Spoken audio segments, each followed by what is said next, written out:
Okay. We began our study of Peiches Amud Beis, and we spoke about a concept called Trey Utrey, and we said that according to Rav, the case was that Bo Edim v'achakach nises.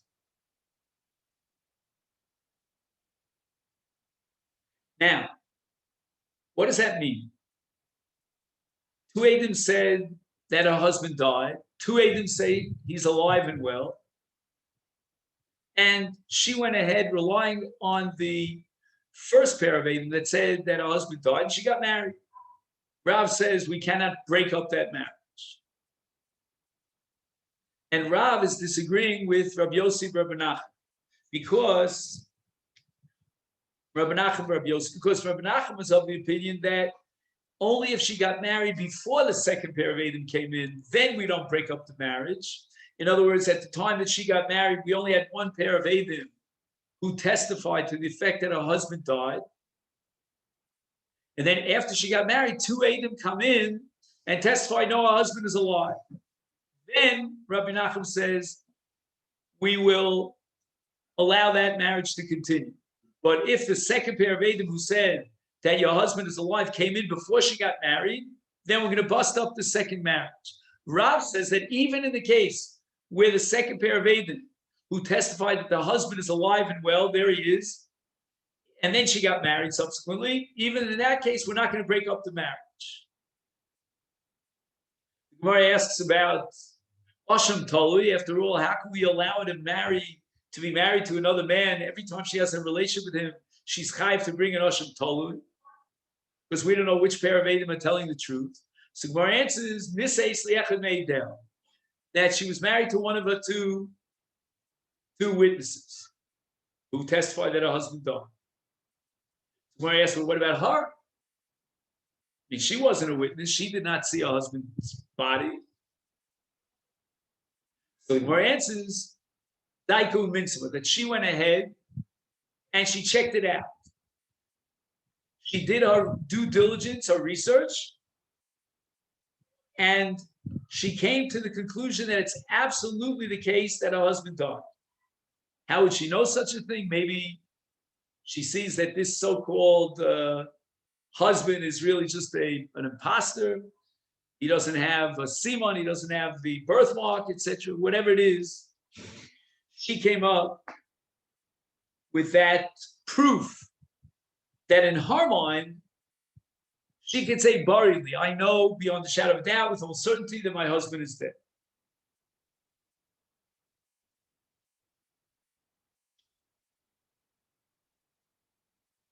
Ika diamri. So this is where we're up to today.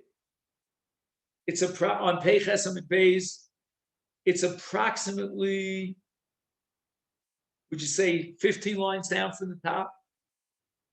First word in the line is Yossi. Ika diamri.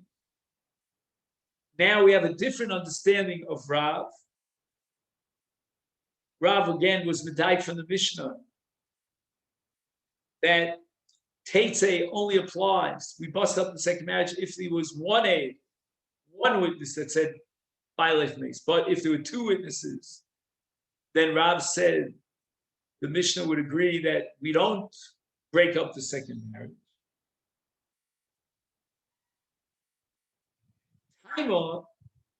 The reason why we're not going to break up the marriage is because the Niseis bi'achkach bo eid. And now Rav in this Ikadiyami is accepting Rabbi Nachman Rabbi Yossi that Avol bo eid bi'achkach Niseis teitze. That if the second pair of Eidim that said your husband's alive testified before she got married, and then she got married, then we're going to break up the second marriage. So when we're medayik from the Mishnah, according to Rav, that there's a difference between one witness and two witnesses, that's all providing that the witnesses that her husband is alive came in after she got married. Then the Mishnah, by Prasad Diuk, implies that we don't break up the second marriage. But if the testimony to the effect that her husband is alive came in before she got married, Rav holds like Rabbi Nachman Rabbi Yossi, in this case, Teitze Kiman, here Rabbi Nachman Rabbi Yossi.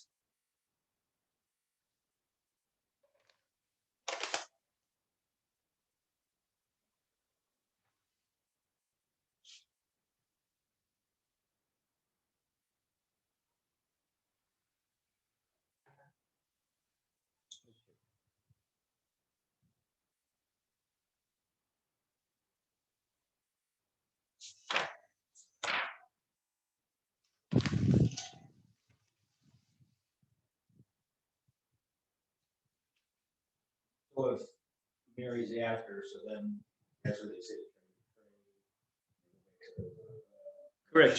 Trey is a Sveika D'Rabbanan on a Derais level. We go back to Chazaka, and she has a Cheskes Shasish. We're going to bust up the marriage, and that's Rabbi Nachman Rabbi Yossi. And the Rav accepted Rabbi Nachman Rabbi Yossi according to this second interpretation.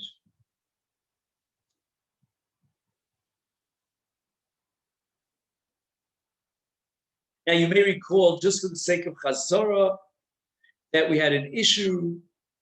How did the Gemara present the possibility of Niseis Li'echad Meideha?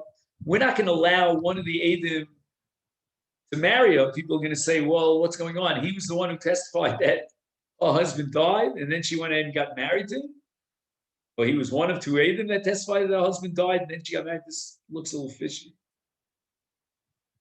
So we suggested in the name of Rabbeinu Hananel, just to review, that there were three witnesses that testified that her husband died.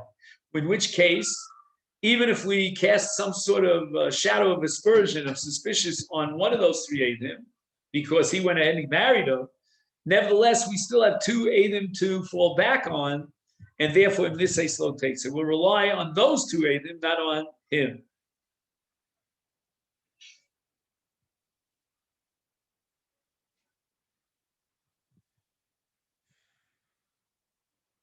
Now, in the back of the Mesifta, the Yalkut HaBi'urim, on page Ches, he quotes a Meiri. The Meiri says that we're talking about a case, Shekvar Niseis Li Adam Acher. There were three marriages. First, she married her original husband. Then Eidim testified that he died. She married a second husband. He died, and now she marries one of the Eidim who testified on the first round that her first husband had died. And the Meiri says that in this case, Hashad doesn't apply. In other words, this idea of casting suspicion on the Eid that he perjured himself and testified falsely in order to marry her, that doesn't apply now, because clearly she got married to someone else. He had no interest in marrying her. He had no anticipation of marrying her. He didn't anticipate that her second husband would drop dead, pardon the expression, and then he would come in and marry her. So in that case, says the Meiri, there's no chashad. Osas Yeshanim writes that we're talking about a case, Shahaya le'ed ha'isha k'sheheyed,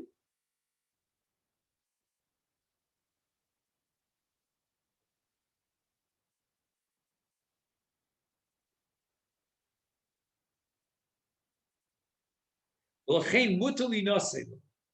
What does the Tosi Shonim mean when he says Shahaya le'ed isha k'sheheyed?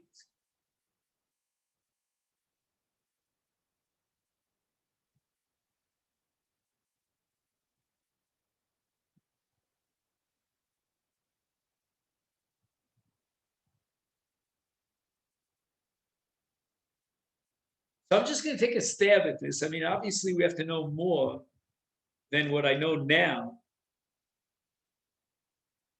And the footnote, he tells you to look at Ksubas. But my gut feeling about this Tosas Yeshanim is that the Eid is marrying a second wife. He's already married. And in such a case, he's allowed to marry a woman about whom he testified that her husband died. The concept of chashad only applies when he has no wife. He's not married. So we're tempted to think that he's desperate to get married. He has no wife. And he actually invented this whole story about this woman's husband, that he died. But if he's not desperate, he's already married, then we could believe. Now it was Rav Sheshes, here on Daf Peiches Amud Beis, earlier on the Amud, who was the one who said, Niseis li'echad meidel. Am I correct? Where is it? Can you help me find it? For some reason, I'm not finding it.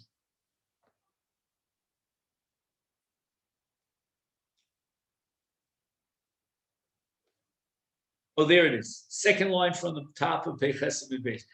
Amar Rav Sheshes Kigon Sheniseis li'echad meidel.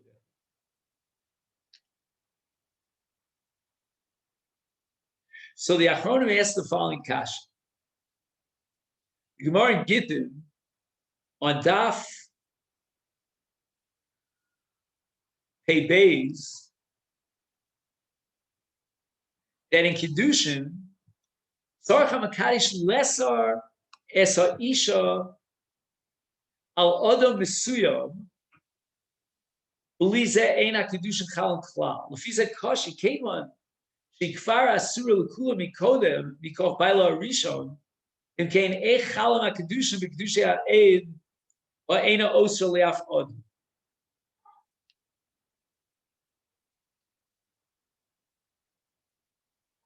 The halacha in Ishus is that to create Ishus, you have to have a Kedushin that generates an Isa.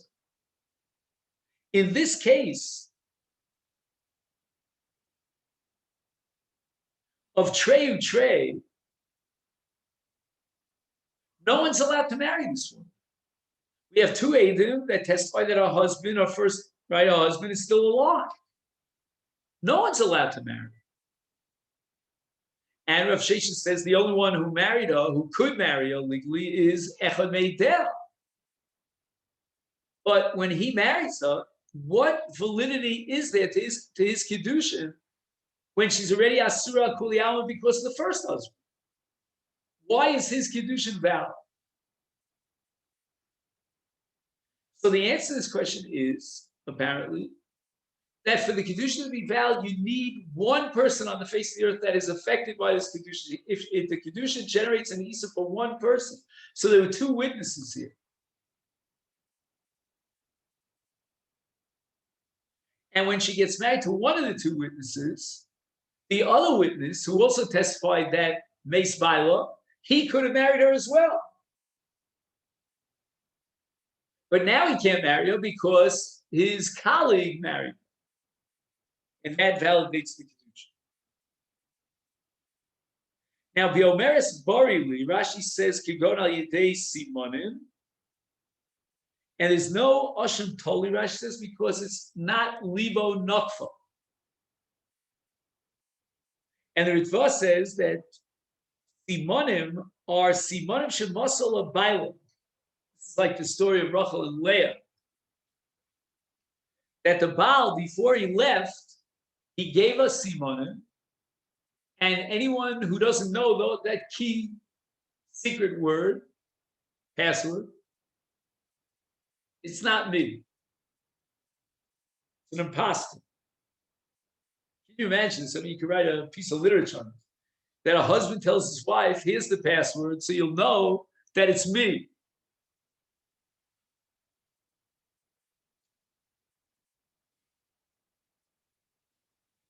So according to this Ritva, when Rashi writes Ein Libi Nokvi, it's Barili.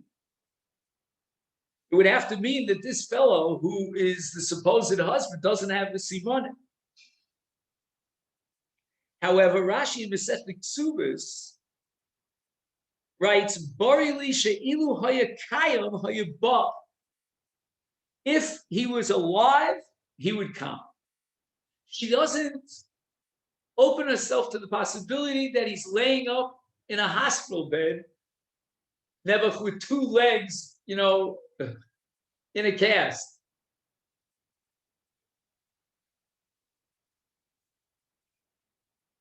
Then we have the Samsofa that we mentioned last time, that she looks for a birthmark and she doesn't find it.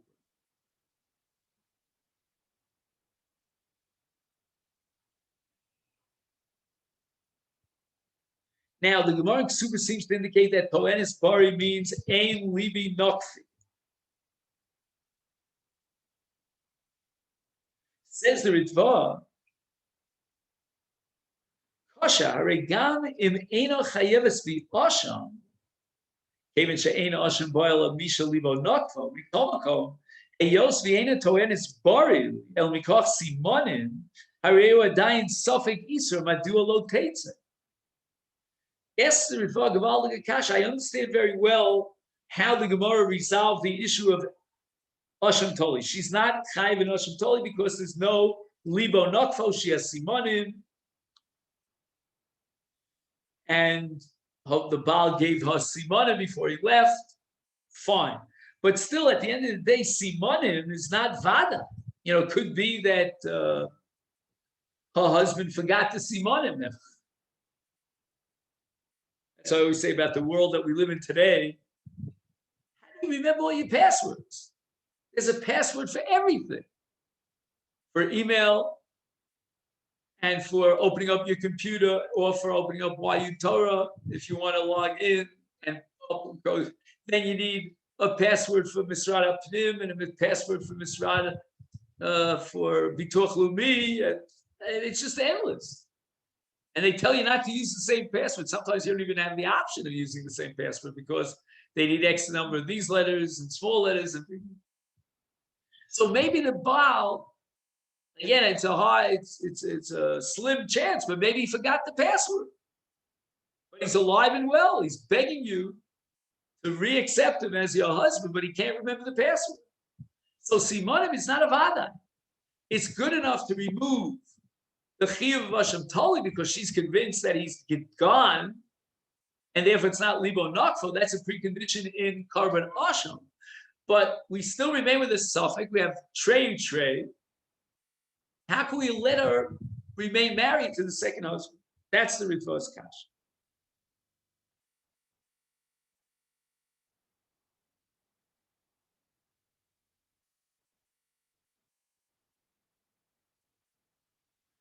Of Aran Liyashev,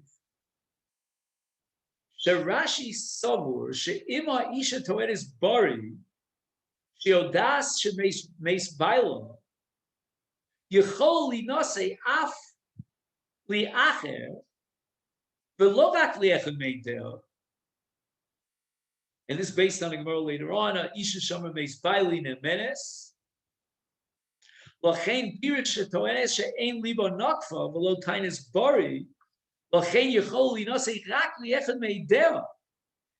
would come up with a tainis bari, we would allow her to marry anyone. In this case, we're only allowing her to marry the echad meidera because we really don't have objective proof. She does not claim bari. All she has is ein libo nokfo. Ein libo nokfo, if the marriage partner is her aide, who's also in limonokfo, then we're going to allow that marriage.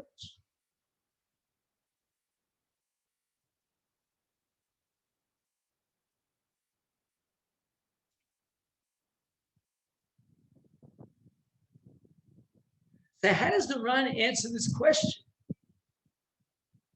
I understand that according to the Ran, if she was Toenis Tainis Bari, she can marry anyone.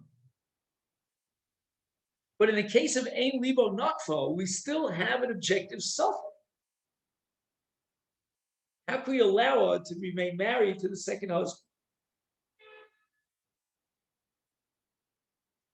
I'll read it again. Aran Kosav Liyashev Rashi, Shem Isha Toenis Bari Sheodas Shemeis Baila Yechol Inose Af Liacher Lo Ak Lechem Meideh. Sheisha shama meis baili nemenes. Ella to enes she'ein libo nakfa. The low tinus for Vilchen yichol linosei chakli echad meidel. Yeah, but how could you remain married to echad meidel when it's an objective suffix of trade?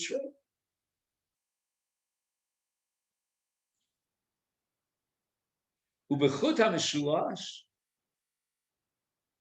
That's from Chaim Volozhin. Kosav sherashi sover shebetreyu trey v'torenes tainis bari. She knows that her husband died. As we saw in the Ran, she can marry anyone. Not because we trust that her husband is alive.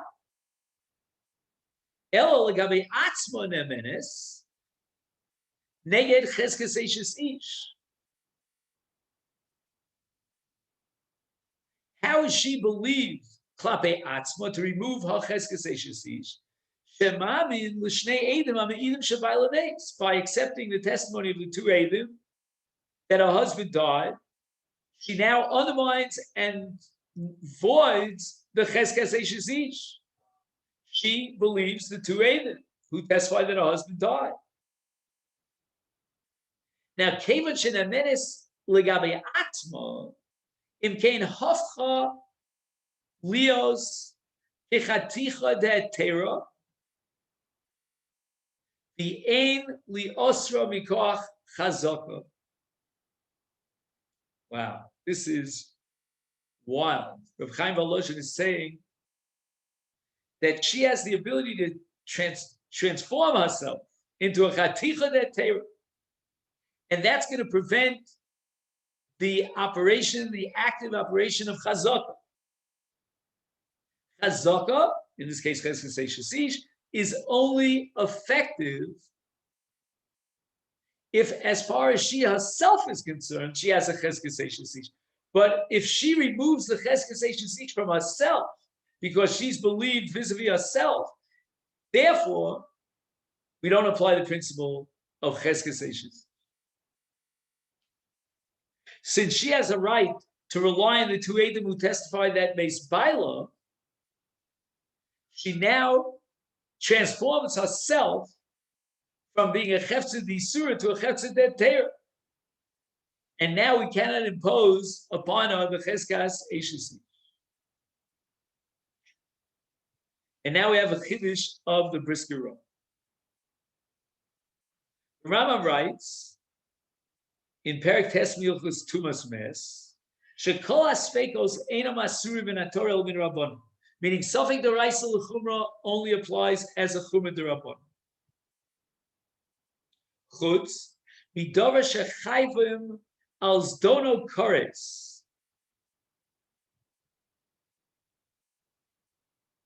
Shesfeko Asum in Torah. And how do I know this? Sharei Osa Oso Chayav Hashem Torah. That suffix generates a chiyuv Hashem Toli, which is obviously D'Oraisa. Why? Because we're dealing with a chiyuv karetz. Hashem Toli is only for a chiyuv karetz. He ate chelik. Harei shekol suffix sheyesh bo Hashem Osur min haTorah machmas hachiyuv Hashem sheba. The kevan she'ein libo nakol ein chiyuv Hashem Toli, who did midinei Hashem Toli, ein gam lesar sasafek, because the suffix on a D'Oraisa level is asur only because it fits the pattern of the archetype of the paradigm case of suffix D'Oraisa, which is Hashem Toli. Once we remove the Hashem Toli, then we drop suffix from a D'Oraisa to a D'Rabbanan. A brilliant insight of the Brisker Rov.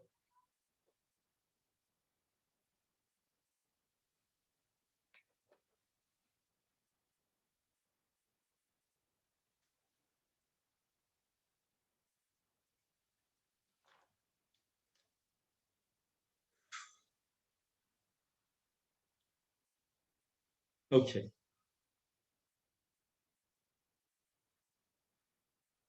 Masi Rav.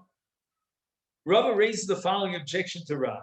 Minayin, we have a brisa, Minayin Shin Lo Rotzach. The Kohen doesn't want to separate himself from Tumah or from marrying a woman. That would passel her, that is psula linasa. He's not allowed to marry her like a zona or a chalola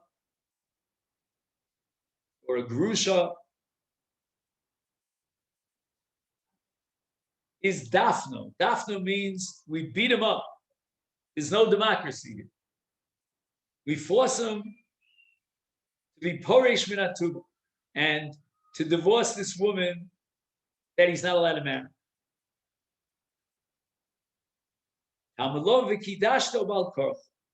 The Torah says, "V'kidashto he has lechem elokechu makriv," and the word "v'kidashto" means that we have to force sanctity down his throat, so to speak. Balkov. Echidon. What is the case of a Kohen who violates an Isur Nesuin, and we're going to force him to divorce the woman? Elema, if it's a case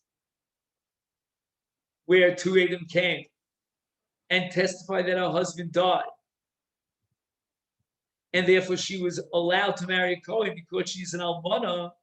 Now two Adam show up, and the second pair of Adam testify that her husband's alive, or at least he was alive at the time that the Kohen married her.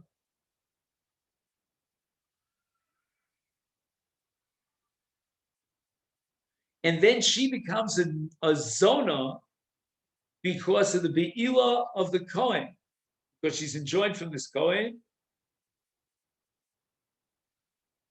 And now we have a suffix, whether she's Asura L'Kohen. The lo niseis li'echa meideha. The lo ka'amra bari. Now, we're missing all the elements to allow her to get married. She's not married one of her Aiden. It's a trade situation. She's not saying barili that she knows her husband is gone. And therefore, when she has a relationship with a second husband, she's a suffix zona. And in such a case, the Kohen says, I married her, I don't want to divorce her. So we'll beat him up until he delivers a divorce. Back to Gemara, Sricha Lamema de Dafno. For sure, we have a din of Kofin ala mitzvahs, and there's no doubt that we would force the Kohen to divorce his wife, even though she's only a suffix. But that's enough.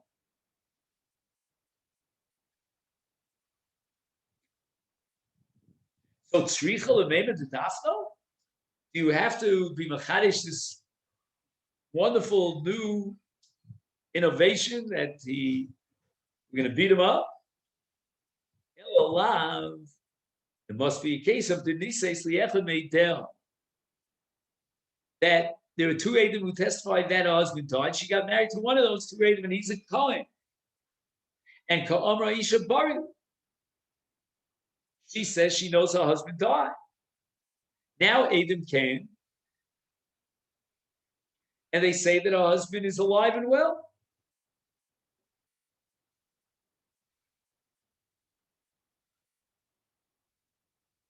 Now, she's married to a Kohen. He doesn't want to divorce her. Uktani dafnu. Yet we say that we force him to divorce her. Alma mafkini lo minei. You see that we bust up the marriage to the second husband, even though she got married to one of the two Adam who testified that by Lames. And even though she's testifying barely, I know that my husband is dead. And this is a contradiction to Rav, because Rav established that in a case of niseis li'echa meideha, if she's Kohenes bari, lo teitze. And the Gemara answers, Isur kahuna shiny. The Isurim that are generated by kahuna have a certain special status. And the Chachamim were machmir not to rely on the aidus of the Kohen, together with another aid, but rather on a tainis bar. But you cannot derive from this that the Kohen has to divorce his wife.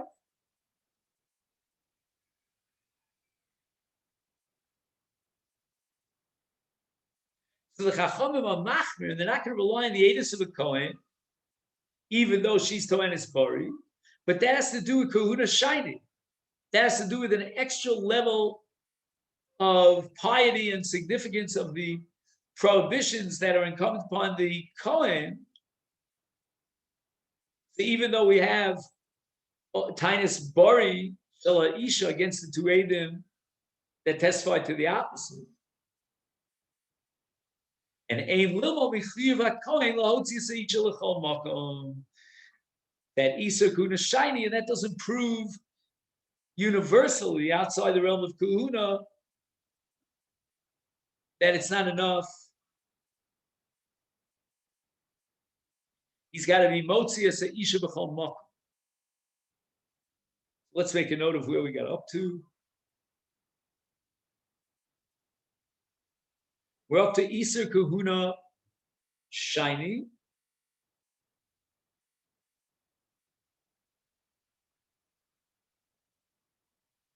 And Blineder, that's where we will pick it up.